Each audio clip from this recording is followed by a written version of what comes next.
Thanks to our friends at The Motley Fool for sponsoring this video. Check out the link below, fool.com/the smattering, to get access to the 10 best stocks to buy right now. There's no denying that Tesla has been an absolutely incredible investment. Since the company went public, the stock is up over 10,000%, has handily outperformed the rest of the market. I want to put it into context how incredible its performance has been. Since it went public, the S&P 500 has generated over 13% in annualized total returns. That's like a 30% above average period of gains for the S&P over that period. At the same time, Tesla stock has generated 43.6% in gains on an annualized basis. It's bonkers how good it's been. Now, looking forward, we're also in the period of EVs. This is the golden age of the electric vehicle. There's no doubt about it. And investors are trying to find the next Tesla, whether you're looking at NIO, you're looking at Rivian, Lucid Motors, Canoo, one of a litany of other companies out there. You're trying to find the next company that's going to be disruptive in EVs, take market share, and generate massive life-changing returns. Now, I think a lot of those people that are doing that are making big mistakes too. And I want to break down why that is. And I don't want to do it by knocking Tesla, which I think is a transformative company. I don't want to do it by knocking any of these companies that are the upstarts that are trying to make something amazing. I want to do it with just some really simple math and some really simple fundamentals. I'm Jason Hall. This is The Smattering, and let's get right to it. So the first thing that I want to do is that I want to talk a little bit about the idea of these disruptive stocks that kind of seemingly come out of nowhere to generate massive returns with big disruption, carve out massive market share, and grow their business and their cash flows per share for a very, very long period of time. And why I think investors make a lot of mistakes trying to find the next anything. But before we do that, I want to take a minute here and I'm going to pull up a chart and I want you to take a look at how the automotive industry has done. Okay. And I know there's a good chance you're watching this. You've studied EVs, you've studied the auto industry, and you're saying, well, it's different. Companies like Tesla, they're going to be able to make money from their autonomous fleets. Even we're hearing word now that there's going to be all this advertising revenue that's going to come in, all of these different things as autonomous vehicles become more of a thing.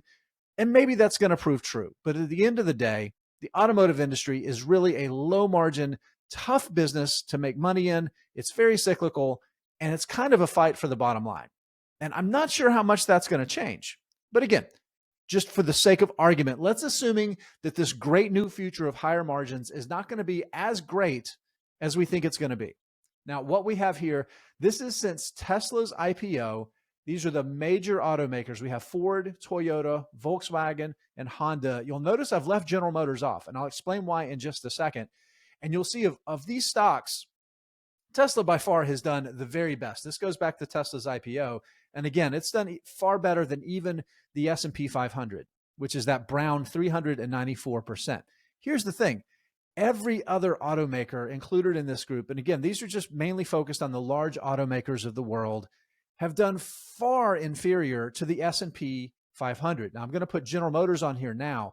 The reason I'm adding GM last is because GM actually went through bankruptcy and came out of bankruptcy as a newly emergent public company after Tesla IPO'd. So I wanted you to see the full run of Tesla as a public company against all of those other companies. Now we've added General Motors. It's the blue one. And you see since its IPO, only up about 28% compared to 341% in gains for the S&P 500. Okay, what's the point? I want to get back to it. We talked about how tough the automotive industry is in general. And I think investors should really be mindful about thinking about the floor, okay? And the floor of the investment in automakers is that price is still the thing that drives the vast majority of purchases. The companies that make money are the ones that have scale, have cost advantages in their manufacturing, and the ability to bring those costs down as demand comes down, and then their ability to leverage costs back up as demand increases so they can maximize the opportunity to make the most profit. So again, that's the floor you have to think about. The sky the limit idea sounds great, but the reality is that it rarely ever works out. And I think that's really important for an industry like automaking, because historically, this has been a really bad place to invest. Over the long term, it has not generated world-beating stocks. And it's always harder when you're investing in an industry that historically has not generated great returns. So I think looking beyond Tesla for the next Tesla in what has historically been a really bad industry to be an investor in, is probably a mistake. The other part of it, and I mentioned it at the beginning, is I want to talk about those other companies out there. I want to share some charts here and talk about a few of the big disruptive companies in spaces that generated massive returns for investors. But it's hard to really find the next whatever it may be. Now, we'll start out with Meta Platforms. Of course, this is the parent company of Facebook, went public as Facebook, owns Instagram, owns some of the other social media properties out there. And again, you can see that historically, just after the first year after the IPO, went on a massive tear. Of course, we saw a terrible past year or so, all of the focus on the metaverse business that's weighed so much on its profits. But again, the stock revaluing, and it's still substantially outperformed the S&P 500 out there. Now, again, this is a really profitable industry. How many other social media platform stocks can you find that have really outperformed? For the most part, there aren't many, partly because Meta bought so many of them, but also because it's a really tough space. The other side of the coin, we look at Twitter, which has been just was a tough public investment. And of course, now we know everything that's happened with Elon Musk having acquired the company. We can talk about Starbucks. Again, this is we're talking about life-changing wealth creation here, over 40,000% in returns. How many other coffee businesses, retail coffee businesses out there have even managed to outperform the market, much less even make money, right? There's a bunch that have just been terrible investments. It's hard to pinpoint any big winners out there. We can look at Netflix. Again, kind of the same story. It's been a massive, massive winner, but there haven't been a lot of other streaming play, pure play businesses that have generated massive returns. And we've seen more recently, even Netflix. Of course, the stock has come up substantially over the past year or so, but is well down from its highs as competition has cranked up. So the big message I want to leave investors with is twofold.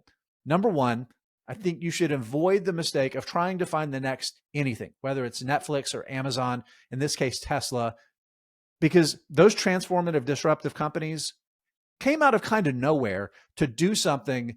And it's very rare that we ever see another company in that same area that rides those same tailwinds to massive investor returns. So by and large, I think that's a big mistake investors should avoid. Number two, you're raising the degree of difficulty by focusing your capital and your efforts on an industry, frankly, that has been a bad place to invest. So I would say take those two things in mind. And maybe the best thing to do if you're trying to look for the best way to make money in EV stocks is find companies that make money supporting automakers and that have a long history of generating good returns for investors, and start there instead of trying to find another Tesla, because frankly, it's hard to say that there's even Tesla is going to be Tesla going forward, much less than another EV company is going to generate market-beating returns.